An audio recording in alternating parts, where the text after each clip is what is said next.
கிறிஸ்துவுக்குள் அன்பானவர்களே, ஆண்டவரும் இரட்சகருமாகிய இயேசு கிறிஸ்துவின் நேற்று என்ப நாமத்தில் அன்பின் வாழ்த்துக்கள்.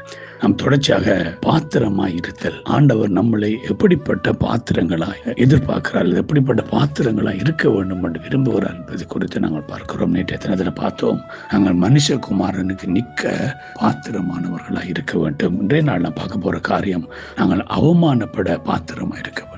கிறிஸ்துவுக்காக அவமானப்படவும் நம்ம பாத்திரமா இருக்க வேண்டும் என்று ஆண்டவர் விரும்புகிறார். அப்போஸ்தலர் 5ஆம் அதிகாரம் 41வது வசனத்திலே, அவருடைய நாமத்துக்காக நாங்கள் அவமானம் அடைவதற்கும் பாத்திரமாக எண்ணப்பட்டபடியினால் சந்தோஷமாக ஆலோசனை சங்கத்தை விட்டு புறப்பட்டு போனோம். அதாவது தினந்தோறும் தேவாலயத்திலும் வீடுகளிலும் இடைவிடாமல் உபதேசம் பண்ணி இயேசுவே கிறிஸ்து என்று பிரசங்கித்தார்கள். அல்லேலூயா!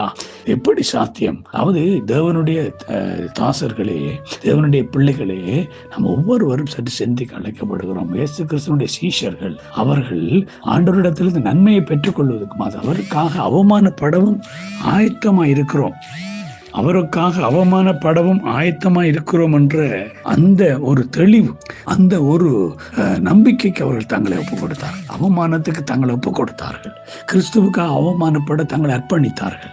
அதனால தான் அவர்களுக்கு தைரியமாய் அதை சந்தோஷமாய் ஏற்றுக்கொண்டு அவர்கள் இடைவிடாமல் ஆலயங்களிலும் வீடுகளிலும் இயேசுவே கர்த்தர் என்று பிரசங்கிக்க முடிந்தது. இன்றைக்கு நாம் ஆண்டவருக்கு அவமானங்களை சுமக்கிற, அவமானங்களை எதிர்கொள்ளுகிற பாத்திரங்களாய் இருக்கிறதுக்கு ஆயத்தமாக இருக்கிறோமா? அங்கே பார்க்கிறோம், மத்தேயு எழுதின சுவிசேஷத்திலே 5வது அதிகாரம் 11வது வசனத்திலே அங்கு சொல்லப்படுகிற காரியம், என் நிமித்தம் உங்களை நிந்தித்து துன்பப்படுத்தி பலவிதமான தீமையான மொழிகளையும் உங்கள் பேரில் பொய்யாய் சொல்லுவார்களானால் பாக்கியவான்களை. பாருங்க, நம்முடைய பேர்ல பொய்யாய் நமக்கு விரோதமாக பொய்யாய் சொல்லி குற்றம் சாட்டி நம்மளை அவமானப்படுத்தினா நம்ம பாக்கியவான்கள் என்று ஆண்டவர் சொல்லுகிறார். ரோமர் 5வது அதிகாரத்திலே பவுல் அழகா சொல்லுகிறார் 3-4 வசனத்திலே, அது மாத்திரமல்ல, உபத்திரவம் பொறுமை பரீட்சை நம்பிக்கையும் உண்டாக்கும் என்று நாங்கள் அறிந்து உபத்திரவங்களிலே மேன்மை பாராட்டுகிறோம். அல்லேலூயா!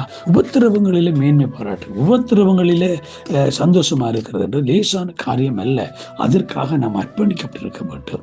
ஆகவே தேவனுடைய பிள்ளைகளே, நாம் அவமானங்கள் படுவதற்கும் பாத்திரமா இருக்கிறோம் என்ற அந்த உணர்வு நமக்கு எப்பக்குள்ள இருக்கணும். ஆண்டவருக்காக நாம் எல்லாவற்றையும் சகிக்கிறதுக்கு, எல்லாவற்றையும் தாங்கிறதுக்கு, எல்லாவற்றையும் ஏற்றுக்கொள்வதற்குரிய மனநிலை எங்களுக்குள்ள வரணும். அதை சீஷர்கள் செய்தார்கள். எல்லாவற்றையும் சந்தோஷமா ஏற்றுக்கொண்டார்கள். மரணத்தை கூட சந்தோஷமா ஏற்றுக்கொண்டார்கள். உத்திரவங்களை, பாடுகளை, அவச்சொற்களை சந்தோஷமா ஏற்றுக்கொண்ட காரணம் என்ன? அவர்கள் ஒன்றை விசுவாசித்தார்கள், நாங்கள் அவமானப்படுவதற்கு பாத்திரமா இருக்கிறோம் என்ற நிச்சயம் நம்பிக்கை. இன்றைக்கு நமக்கு அப்படி சொல்ல முடியுமா? பேதுரு 4வது அதிகாரத்திலே 14ஆம் வசனத்திலே சொல்லுகிறார், நீங்கள் கிறிஸ்துவின் நாமத்தின் நிமித்தம் நிந்திக்கப்பட்டால் பாக்கியவான்கள், ஏனென்றால் தேவனுடைய ஆவியானவர், மகிமையுள்ள ஆவியானவர் உங்கள் மேல் தங்கி இருக்கிறார். அவர்களாலே தூஷிக்கப்படுகிறார், உங்களாலே மகிமைப்படுகிறார். ஆமென். நம்ம ஆண்டவருக்காக படுகிற ஒவ்வொரு அவமானங்களும், ஆண்டவராக இயேசு கிறிஸ்துவுக்காக நம்ம படுகிற ஒவ்வொரு நிந்தைகளும், ஒவ்வொரு உபத்திரவங்களும் தாண்டி செல்லும் பொழுது பரிசுத்த ஆவியானவர் எங்களிலே மகிமைப்படுகிறார். ஆமென். பரிசுத்த ஆவியானவர் எங்களிலே மகிமைப்படுகிறதுனால, பரிசுத்த ஆவியானவருடைய மகிமை எங்களுக்குள்ள வருகிறதுனால நாங்கள் நிச்சயமாகவே ஆண்டவருடைய மேலான கிருபையை பெற்றுக்கொள்கிறவர்களாக, மேலான இரக்கத்தை பெற்றுக்கொள்கிறவர்களாக கர்த்தர்களை மாற்றுவார். ஆகவே இந்த காலவேளையில் கர்த்தருக்காக தொடர்ச்சியாக நாம் நிந்தைகளையும் அவமான உபத்திரவங்களையும் பாடுகளையும் சகிக்கிறதுக்கு பாத்திரமாய் படுகிறோம் என்றதுக்கு நம்ம உறுதியும் நம்பிக்கையுமான பயணத்தை தொடர்ந்து சொல்லுவோம். கர்த்தர்களை ஆசீர்வதிப்பாராக. God bless you all.